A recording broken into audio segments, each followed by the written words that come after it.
Police Commission. Present are Commissioners DeVogas, Wilson, Brothers, and myself, Commissioner Cabrera. Absent is Commissioner Soler, and Commissioner McKenzie is on her way. Also present are Chief Mark Rofling and Fire Personnel Officer Juliet Battle of the Fire Department, Chief Alfonso Morales, and Human Resources Specialist Pamela Roberts of the Police Department, and our Executive Director, Lakeisha Butler. Ms. Butler, please proceed with the agenda. First item on the agenda is public comment. For public comment, each speaker will be limited to 2 minutes. Speakers are asked to state their name for the record and direct their comments to the commissioners and no one else. Please understand that under Wisconsin's open meeting laws, commissioners cannot respond to comments about matters not on the agenda, so please do not be offended by that. We are receptive to hearing comments about items on the agenda and may discuss your concerns during the meeting when the agenda item is reached. Please remember to respect the time of your fellow citizens. When the timer goes off, please wrap up your thoughts and finish your comment. If you have any additional questions or concerns, I encourage you to contact the FPC office by phone or email and to check the FPC website for information. Our first public comment is from Paul Muzina.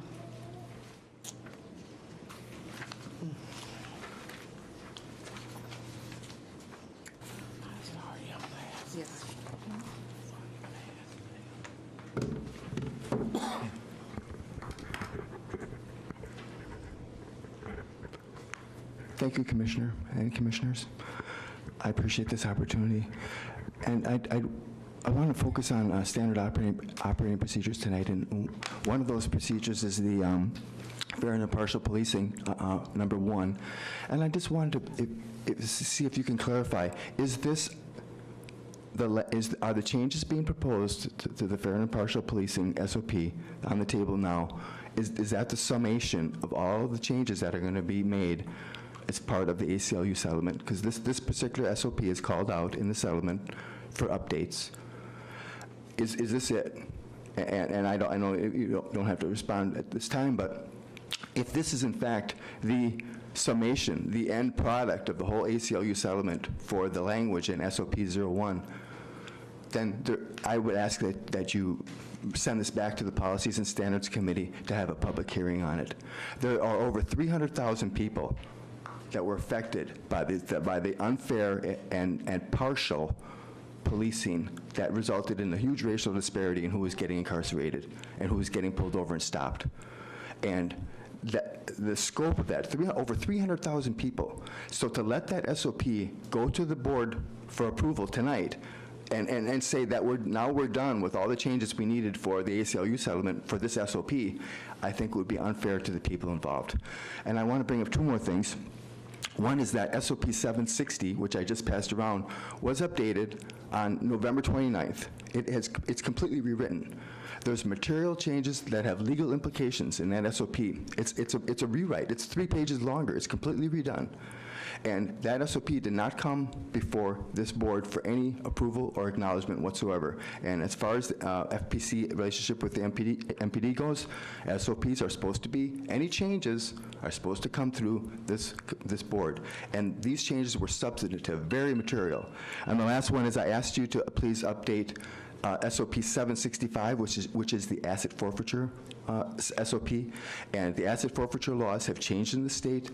The corporate counsel for the county is no longer going to participate with MPD and any other asset forfeiture proceedings. And I did bring that up weeks ago, and the board has not responded yet to me saying, yes, we recognize that SOP 765 needs updating and we're going to get on it. So there's 3 things. SOP 01, what's going on with that? And SOP 760, how did that SOP get promulgated without a hearing by the board?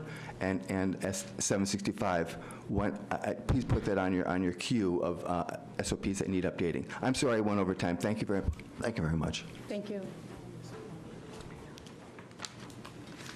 Our next public comment is from Marquesa Tucker.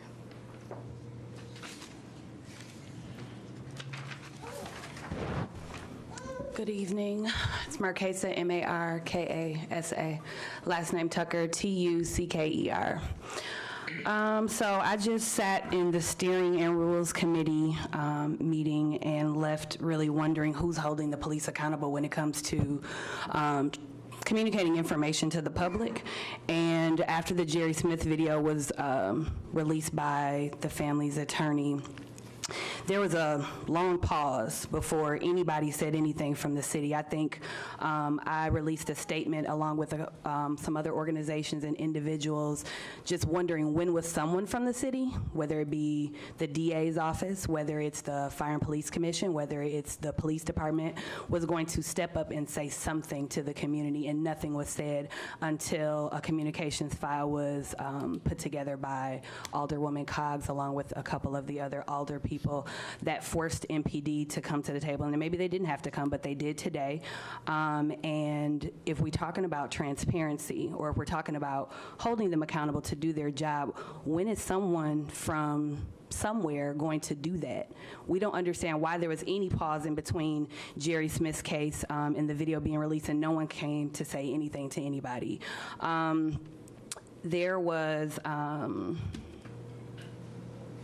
There was, I just think, prime opportunity. If we're talking about building police community relationships and transparency, we're just standing by still waiting for that. And we understand that the chief is, trying to make strides and trying to do that. But this went national. We had to read the Journal Sentinel to find out that these two cops were not indicted.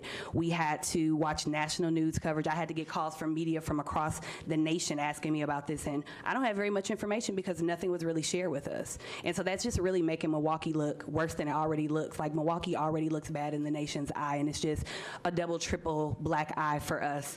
Also wanted to know what is the linear process for these different agencies that are working together. Why doesn't anybody know that the DA didn't indict these cops? Why wasn't that information shared? And really quickly also, I know that there is a disciplinary hearing coming up or appeal hearing coming up for an officer who was fired by Chief Morales in regards to the Bucks Sterling Brown incident, the social media post.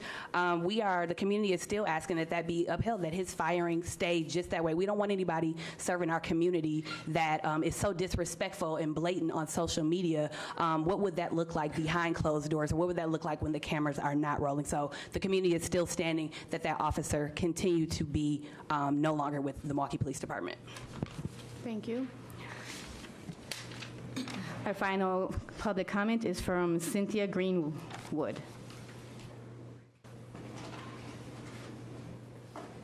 I have to say, Cynthia Greenwood, I'm with Collision for Justice, better known as, unfortunately, Dontre Hamilton killed at Red Arrow Park. My concern is that every time I turn on the TV, whether it be Milwaukee, New York, wherever, there's another police-involved shooting. No police officers are being held accountable. With Seville Smith, that monster got, 6 months maybe? Drugging people and shooting Seville Smith and then laughing about it after he murdered this man. And with Dontre Hamilton, Officer Manning didn't get charged. He got to move out of town. So where is the police accountability, and what's taken us so long? You say you have body cameras. Well, why don't we get to see what's on those body cameras? Are the police hiding something? Obviously, they are. And another concern I have is this gas station that opened up on Sherman and Burleigh. Do you people here realize that one of the people who run that gas station or own it came out there shooting in the air, and there were children and adults around? So now what do? We pat them on the back and say, okay, you opened up your gas station. Maybe during the summertime you can come out shooting again, and maybe it might hit somebody. So my concern is that there is no police accountability. And when you see something this serious happening, where you're coming out shooting in the thin air, you don't know where those bullets are going to land. I'm just glad that nobody got killed or injured from that shooting. So I have a real concern. there's too many police-involved shooting, and nobody's being held the police are not being held accountable. I was just told recently by a source, I'm not going to name any names, that on 22nd and Atkinson, and I don't know if our chief police knows about this, or if he does, he should really check into this, that the police sit on 22nd and Atkinson in their police cars, and they just watch. They don't do nothing. And is that where my taxpayer money is going? If it is, I don't like it. But thank you. Thank you. There being no further comments, this concludes the public comment portion of the meeting. We will now proceed to the consent agenda. Ms. Butler.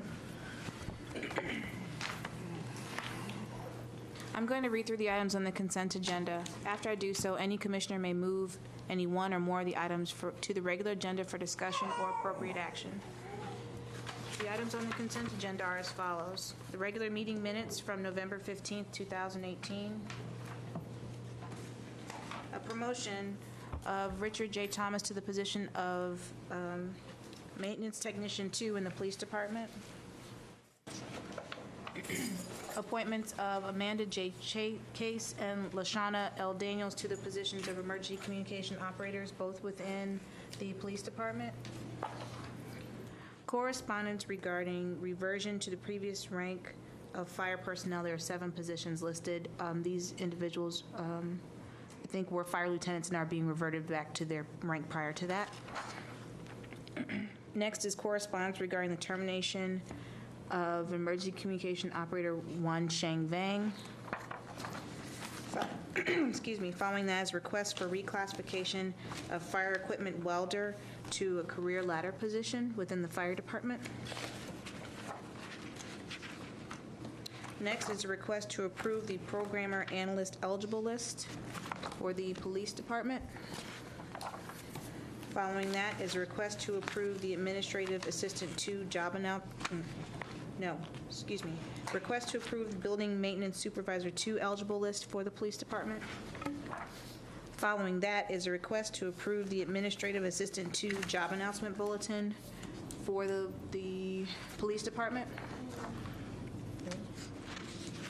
Following that is a request for to approve the examination for maintenance technician 2 examination within the police department.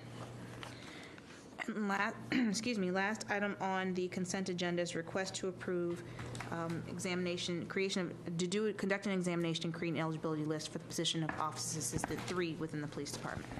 Excuse me, Director? Yes. There was one other termination for an emergency communications operator. What was that, May E? Kruger. I don't think we got that positions. My notes say one. So there was 2 positions in. I was just going by what was on my agenda. Stay connected. Let me see if I can find one.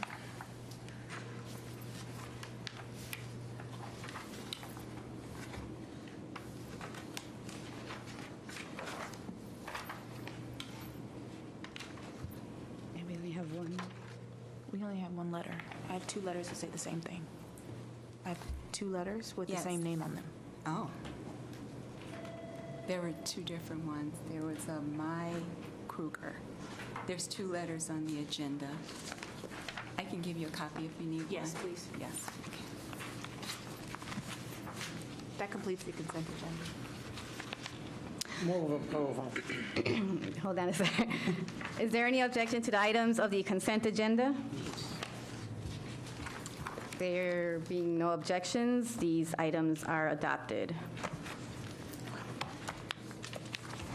Next, under unfinished business, is a request for approval of amendment of a temporary appointment payroll personnel assistant 3 to a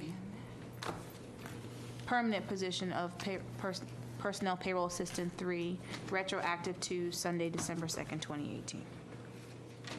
May I have a motion? Move to approve. Second. It's been moved and seconded. All in favor? Aye. Opposed? Motion carries. Under new business, first we have a classification report regarding the marketing and communications officer within the police department, and we have Sarah Trotter from the DER to present that. Good evening, Commissioners. We have the one report regarding a new position in the Police Department, Office of the Chief. We are recommending the classification of Marketing and Communications Officer in pay range 2JX. We are further recommending the footnote that allows recruitment flexibility at any point in the range with approval by the Department of Employee Relations and the Chair of the Finance and Personnel Committee. I would be happy to answer any questions that you may have. Commissioners? Do you have qualification for that position? Yes. The minimum requirements for the position include a bachelor's degree in communications, media relations, advertising, journalism, or related field, and 5 years of experience in professional marketing, video production, ad agency, or TV print news outlet. So they're wanting an experienced person for the position.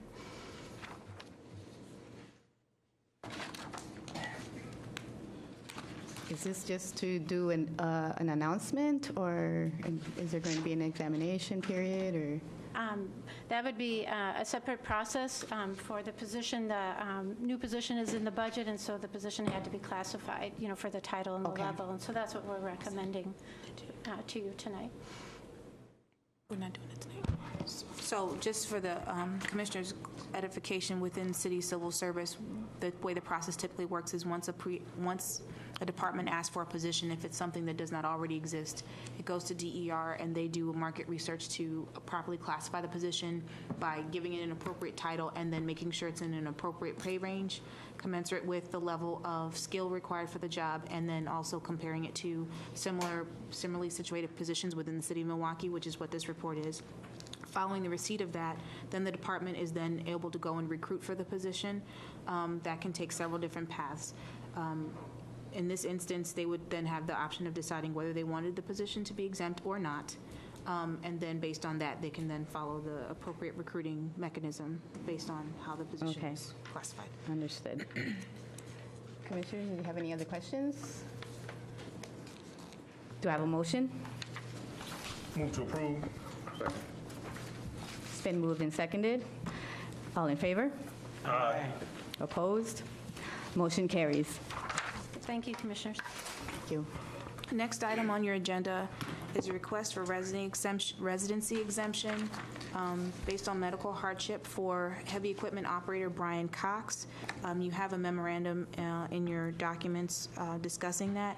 We did not schedule it for executive session and did not have Mr. Cox come given his current medical status. It would have been unsafe for him to be here. Do I have a motion? Move to approve. Second.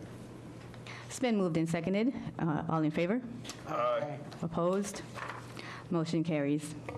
Next, excuse me. The next item on your agenda is a presentation related to the Milwaukee Collaborative Community Reform Committee. That item is going to be held over for a future meeting. Following that, next item on your agenda is a request to amend FPC Rule 11, Section 3. This rule is another step in the process as we work to align the hiring and recruiting practices within the police and fire departments for the position of emergency communications operator. As you all are sure well aware, it's been a long-standing issue with both departments, both in terms of the professional status of those employees and their pay. So there were a couple of things that were implemented. We implemented a career ladder on the fire department side first. The career ladder on the police department side for those emergency communication operators was just recently implemented. And we are now in the process of doing our first ever joint recruitment, which will create a single eligible list that both the police and fire departments will pull from. Currently, when the fire department would pull individuals for their fire dispatcher positions, they would use what we call the quote-unquote rule of 5. They would take the top 5 candidates off the list, interview the 5, and then choose one. The police department followed the rule of 1, which is, as we do for every other eligible list, the next person on the list is called and asked if they want the position. In order to make sure that the eligible list is utilized appropriately, the two departments have to follow the same rule with respect to this joint eligible list. So this amendment to the rule adds a subsection that specifies that when it comes to positions to be filled from the joint eligible list for emergency communication operators, the police and fire departments will follow the rule of one, which will allow each person on the list to be called, and then and then they can, choose to accept the position or not at that time. All right, I move to approve the amendment. Second. It's been moved and seconded. All in favor? Aye. Opposed? Motion carries. Next item on your agenda is an SOP that's actually part of one of the SOPs that's required to be amended as a result of the settlement agreement and the ACLU lawsuit. It is a request to amend MPD SOP 300 related to directed patrol missions and saturation patrols. I do actually have one question in regards to this standard operating procedure. I noticed that saturation patrols were deleted from the standard operating procedure, and so my question is does that mean that MPD will no longer be conducting saturation patrols? No, in the SOP, what we're discussing is how we were going to name the patrols we do when there's spikes in crime. Because we had Safe Street SSI, Safe Street Initiatives, we had directed patrol missions, and we had saturation patrols. So when they were clarifying this on the SOP, we wanted to just bring it down to one name on different strategies that we're going to use for patrol. And that's why we were changing the names, to keep it to one. Okay, well, because when I noticed from the previous standard operating procedure that the differences were basically the length of time that the patrols were being conducted, and so the saturation patrols seem to be for the shorter period ones. So what you're saying is that they're being merged and that they're all being called? Because they're all Directed temporary. None of them were long-term. So- Usually were correct. Regardless of the length of time that the specific patrol would be conducted, they're going to be renamed, all of them, Correct. direct patrol missions, and they will be documented. Is that the correct understanding? That's correct. Okay. Yes, Just wanted to yes. make sure I was understanding that.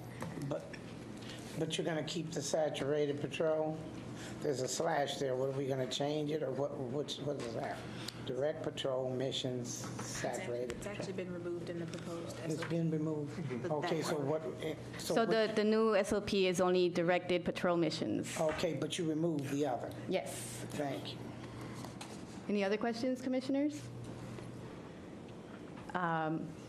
Well, I have a question for the commissioners as far as, is this a standard operating procedure because it is connected to the ACLU settlement that you would find appropriate to refer to a committee for further discussion? I'll be fine. What do you want Do you- You want to vote? What are Yes. you looking for? I'm looking for your, Okay, yeah, I would. It's okay. Yeah, let's move it and send it and To a committee? see- Yes. okay. What are you saying? Do I have a motion for that? You have to make a motion. Oh, sorry. Okay, then I move that we send this standard operating is 300 to committee for review. Do I have a second? I'll second it. It's been moved and seconded for referral to committee. All in favor? Aye. Any opposed? Motion carries. Next item under new business is a request to amend MPD SOP 100 related to fair and impartial policing. I will also say this one is related to the ACLU lawsuit, and I got my information. So, should be 001. And what am I looking at? Make sure I have That's my not what's typos over right. here. It's SOP 001. It's not 100. SOP 001 entitled Fair and Impartial Policing. So the title is right, but the way it's numbered is incorrect on here. As relates to the ACLU lawsuit, however, as part of the settlement agreement, and I'm on page 9 of 53, in paragraph 10 of the agreement, there's a long preamble about passing or going through and updating certain SOPs to effectuate principles and constitutional standards that have been articulated previously. And subparagraph A says the defendants agree to amend SOP 001, fair and impartial policing as shown in the red line document attached to this agreement as Appendix A. Appendix A is in fact SOP 001, fair and impartial policing, with recommended changes that I presume are the same changes that are in the one that's been presented.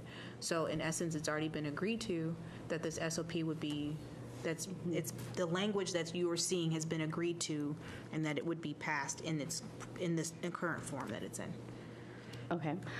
I actually did have a question about that particular SOP because it does indicate that at certain times immigration status would be considered.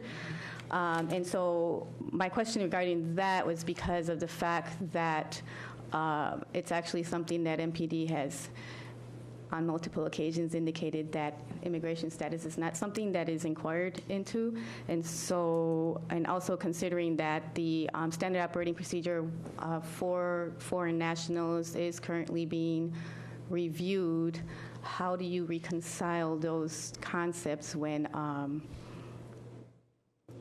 immigration status is not something that's asked about? How would an officer be able to consider that factor, for instance, if it's not even asked? How would they find out? Well, we find out when we take somebody into custody for a crime. And on some of those, we have to find out if, their status to foreign, if they're a foreign national, we have to contact the Mexican consulate, or if they're foreign national when we're conducting investigations for a crime, we have to ask some of these questions.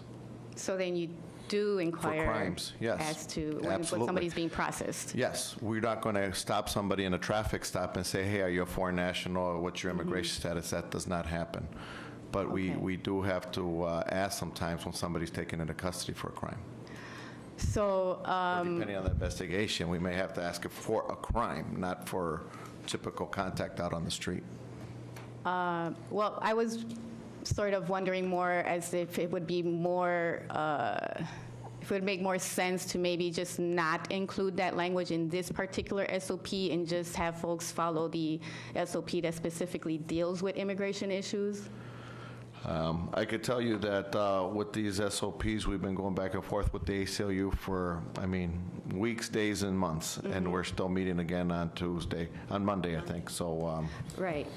Well, I would imagine that the fact that you have to bring it before us doesn't mean that we have to automatically approve them. You do not. That's explicitly stated. Yes, and you Just don't for have- the edification of everybody here, that's explicitly stated in the agreement that it's not presumed that the FPC absolves any of its authority in terms of approving SOPs. And this is certainly something that we could bring up on Monday. Right. Was this a recommendation from the ACLU that this be in this SOP, or? Yes. It was, so then, well, let me say this. It was negotiated as part of the settlement agreement. And this SOP, at least the version that's in the agreement, was signed by Chief Flynn at the time. And I don't know, based on the timing of this, like when they solidified the language of this, but the SOP in its current form does exist as part of the settlement agreement as an attachment. So to change it, which the commission can do, it would just be that then it would require going back to the ACLU to say this is what yeah, that's my question. change So, going to be. So there may is potentially there be some back and something, forth. Chair, is there some major concern that you? Just the immigration status portion, because it's something that we are currently reviewing with the other SOPs, so it's Okay. kind of something that I think maybe just to move forward for this particular SOP, maybe we should just not include that in this particular SOP and just have officers follow the SOP that pertains specifically to immigration status and immigrants in general, just so that, or just say refer to this other SOP then, and within this particular, put a note, just add a note saying foreign nationals refer to SOP 130. Well, I can tell you that we have attorneys, both ACLU attorneys and city attorneys, when we're discussing these things. So we're discussing those, and we're going over wordings, and, we're going over one word to change it from another, and now if the commission here is asking to change another word, then maybe you might want to be present at these negotiations hearings. That's what we would have to facilitate, and we can, but it would have to be a facilitation between the FPC, the city attorney's office, and the ACLU and their attorneys. and then MPD if we I change understand that too, and I recognize what you're saying, but I also think the public is a stakeholder in these proceedings as well, and so we can't just exclude them from the process. Exclude who from the process? The public. So I'm lost as to what the proposal is, I guess. So, well, that particular comment that I just now made is because you're suggesting that somebody from the FPC attend the negotiation meetings in order to just come up with a final SOP, but that is something that I don't think would actually be appropriate, considering that then nobody from the public would be able to weigh in if we just do it that way. So you're looking at this as a way for the public to No. to weigh in or just move I don't it? think that it should just be resolved by saying somebody from the SOP come to these meetings and decide, finalize it, and then it just gets approved. So the only problem I have is there's a number of SOPs, and so I think where we're getting. There's 7 total. Yeah, so These are 2 of the 7. So we have to figure out for the ones that have to be adjusted, are those automatically going to go to committee? And if that's the case, then Right, that's why I was Yeah. asking with the previous one, what did you, So, or if we're going to be able to, but then that means we have to, that committee will have to commit to, making that a high priority and pushing that through. So, the schedules being what it is, can that committee commit to taking on that task? Because that's going to be the bottleneck to Right. getting those SOPs done. well, I would think it depends on the subject matter of the SOP, because not all of them have to automatically go to one committee either. But our actual previous practice is to always hold over an SOP for one meeting to allow for commissioners to digest the content of the proposed amendments, and then a second meeting is where we typically would vote on the SOP. But that is the reason why I just, with SOP 300 and this one, I think that any SOP that's related to the ACLU settlement, that we should probably, take a vote as to whether we're going to refer that to committee, or we're just going to hold it over to one more committee and vote on it, or... Okay, well, I guess then my question would be, what is the time frame we're under? What is it that we need to do? And let's do it with all of those, like Steve said, that we need to, that we deem necessary, and we should probably go through it and really get that, just mark off the ones that we think need to go to committee and do it in a couple of times. Don't we? Oh, well, we haven't actually received all of the ones. That's why, and we do prioritize the ones that are related to the ACLU settlement. The committee does. The board as in general, we do, whenever we receive one of those, we do prioritize them over other pending SOPs that are up for review. So I guess at this moment, You have a timeline? There was a timeline articulated in the settlement agreement, but I'll be the first to acknowledge that because of the kind of negotiations back and forth, the original 90-day timeline has long come and gone. I mean, in terms of what was originally agreed to in the agreement in terms of changing the SOPs, I believe it was 90 days from the date of the signing of the agreement.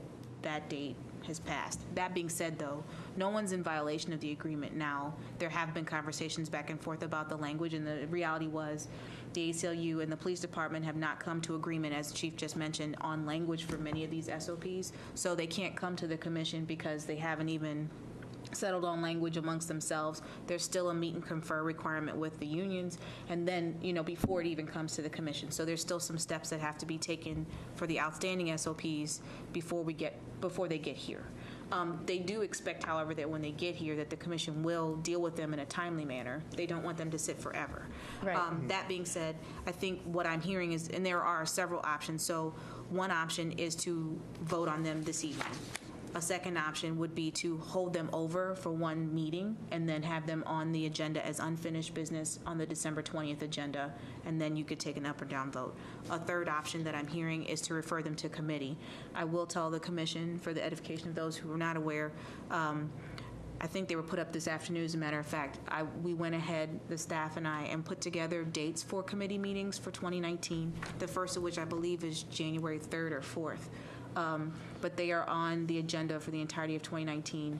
The committees will meet every other month on weeks that we don't have FPC meetings, on Tuesdays and Thursdays in the evening. Those committee dates are already on the calendar if we need them.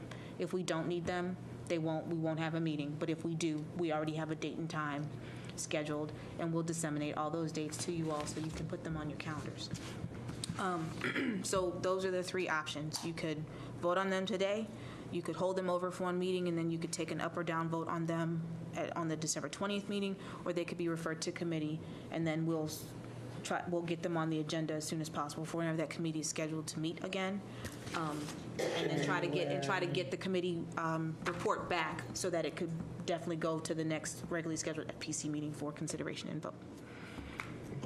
Well, given the points raised by Madam Chair, I will make the motion to hold this one for one meeting, just so we can get clarification in regards to the consistency between the immigration status as referred to in this version and in the foreign nationals SOP. So I'll make that motion to hold it for one meeting. Second. It's been moved and seconded. All in favor? Aye. Opposed?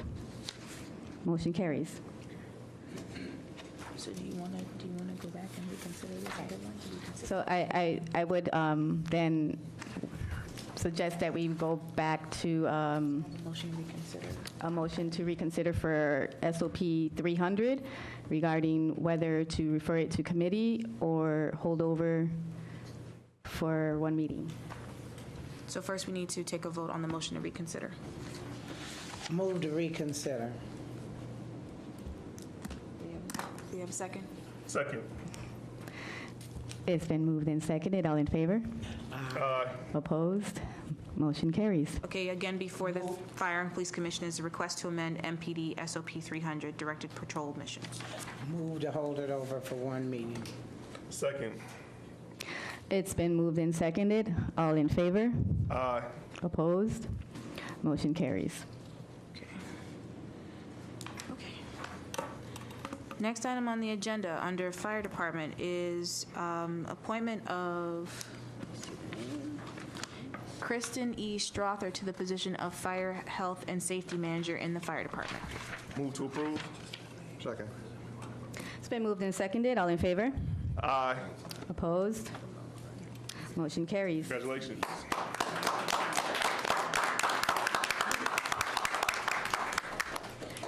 Next item on the agenda in the Police Department is a request to promote without competitive exam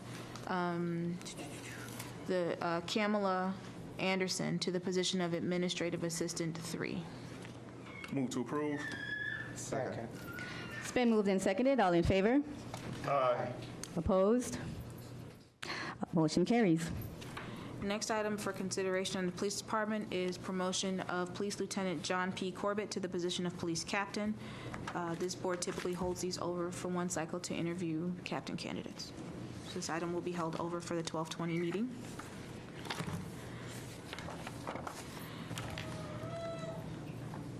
Next item on the agenda is approval of promotion of Kamala Anderson to the position now of Administrative Assistant 3 within the Police Department.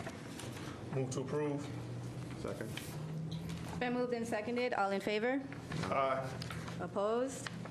Motion carries.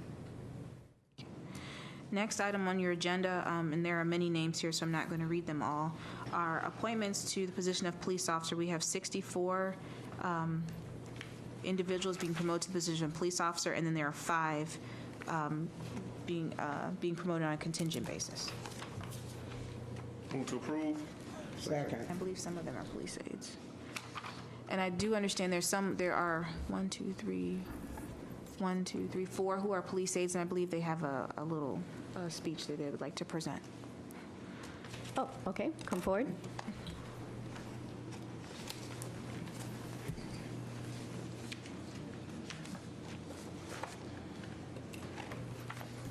Good afternoon, ladies and gentlemen of the Fire and Police Commission, presiding chiefs. My name is Monica Zarinana, and I am here today on the behalf of the police aides that are present and eligible for the appointment of police officer. We're here before you as a diverse group that come from different backgrounds. Some of us were born and raised in Milwaukee, others were not. We attended different high schools. We have had different social statuses and educations. Despite these differences, we all share one common goal, which is to become a police officer for the Milwaukee Police Department. The Police Aid program is an excellent way for young adults to pursue a career in law enforcement. We have all worked in different areas in this department, whether it was in a district, helping the community, in the Detectives Bureau, helping the detectives, or maybe in a small corner in the back, completing reports. The Police Aid program has a lot of it's very exciting, has very demanding responsibilities. It comes with a wide array of duties and challenges to require strong verbal communications and technical skills. Some of the educational tasks we played a significant role in were traffic controls and big events, such as the Big Bang fireworks or the marathons, in which we direct traffic controls with vehicles and pedestrians to keep everyone safe.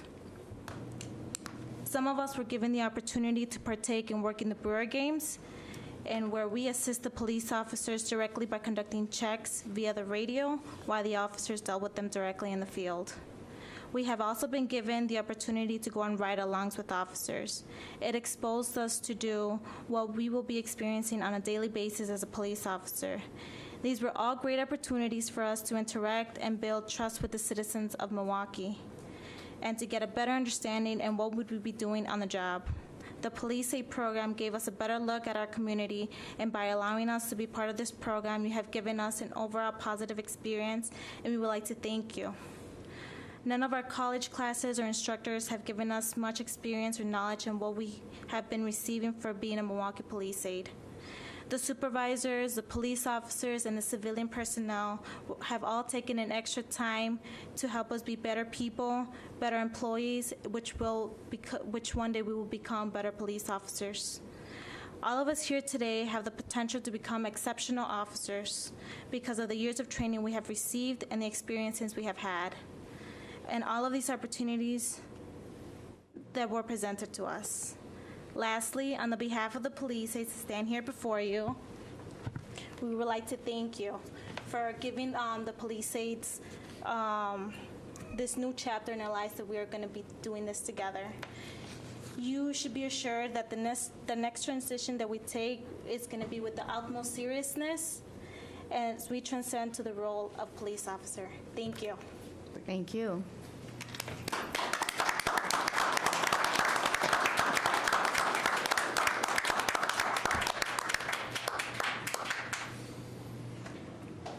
So move approval. Yeah, I can take them separately. So first, just to be clear, we have first is the appointment of 64 individuals to the position of police officer. You said, I heard a motion for approval? There's a motion for approval. There's a motion for approval. Do we have a second? Second. It's been moved and seconded. All in favor? Aye. Opposed? Motion carries.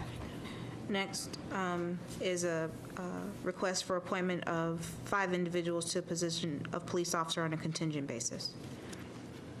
Move approval. Second. I'd just like to say to you, young people, we are excited that you are taking on a daunting task. It's not going to be easy, but if you support one another, take care of one another, and care for people, you'll go a long way. And thank you so much for taking on this task. Hear, hear. Here, here. May I have a motion Oh, it's the motion. We've already did it. for the 5 individuals that are on appointment for contingency purposes? We did a motion. I think you might, Steve. We did a motion. Okay, move approval. Second. It's been moved and seconded. All in favor? Aye. Opposed? Motion carries. Congratulations.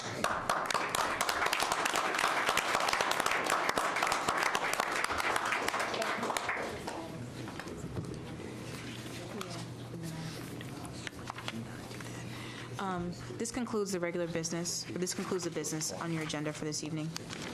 Oh, before we adjourn, I just want to point out to the department, congratulations or good job for the decrease in carjackings. I saw that it went down significantly, so I just want to make sure that didn't go unnoticed in the midst of everything that's been going on. So with that being said, I'll make a motion to adjourn. Second. It's been moved and seconded. All in favor? Aye. Thank you. Thank you.